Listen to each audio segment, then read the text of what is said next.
The aim of this video is to identify the main townscape features of the centre of Oxford.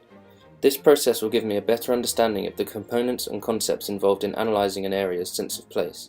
I walked a distance of 1.2 kilometres through the city centre. My route starts on the High Street. Here we see the skyline of the buildings appear uneven and inconsistent due to the number of spires and the variation in buildings' shapes and sizes. A wide variety of materials have been used, providing visual contrast which attracts interest from passers-by. Two separate spaces are seen in the form of the wide road and the separate pavement. I then turned right onto St Mary's Passage, where the width of the street narrows with significant contrast to the width of the High Street.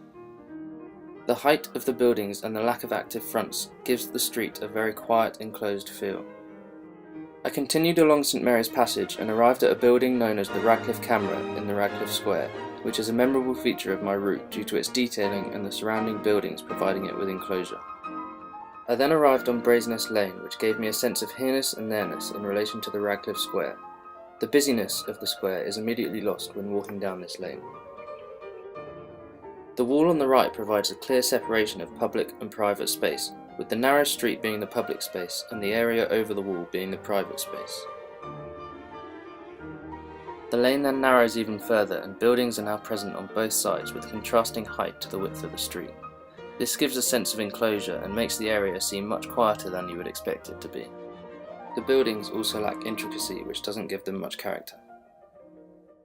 Continuing on to Market Street, the materials appear more varied again. The street is also wider with clear separate spaces in the form of the road and the pavement. Active edges become apparent with the presence of small shops. This provides passers-by with views into the buildings. The variety of materials, building shapes and types, and the uses of space provide this street with more of a character whilst walking along it. The area also feels much busier than the previous street due to the introduction of active edges as well as the increased footfall and the presence of vehicles.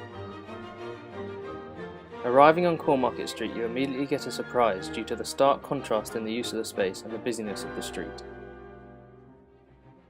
The street has been pedestrianised and lined with larger, busy shops which attracts a much greater number of people. It is also much wider, which provides a feel of openness despite the tall buildings. These buildings have a range of materials and have been given intricate details which attracts attention. I got the feeling that this street was the hub of Oxford city centre due to the number of shops and people. Where Cornmarket Street meets the High, I turned right onto Queen Street. The space throughout Queen Street is similar to Cornmarket Street, but with one major difference being the presence of vehicles for public transport. Despite this, the separation of space is not distinctive due to similarity in materials used. The street is also busy and lined with shops, but the feel is not the same as Cornmarket Street because of the disturbance by passing buses and other vehicles. My next turn was right onto New Inn Hall Street, where the width is reduced but vehicles are still present. The separation of spaces is much clearer due to the use of different materials. The area still feels busy, at least for the first half of the street, until Shoe Lane. Past Shoe Lane, the street becomes quieter, with cars parked along one side of the road, giving a narrower feel. The buildings vary in height and appearance, which adds to the sense of place. Turning left onto George Street, there is a sense of here-ness and there-ness, as if you are rejoining the busyness of Oxford city centre and emerging from the quiet back alleys. I arrived at St George's Place, which felt enclosed but not quiet. There was one shared space as well as some vegetation which created a unique character contrasting to most of my route.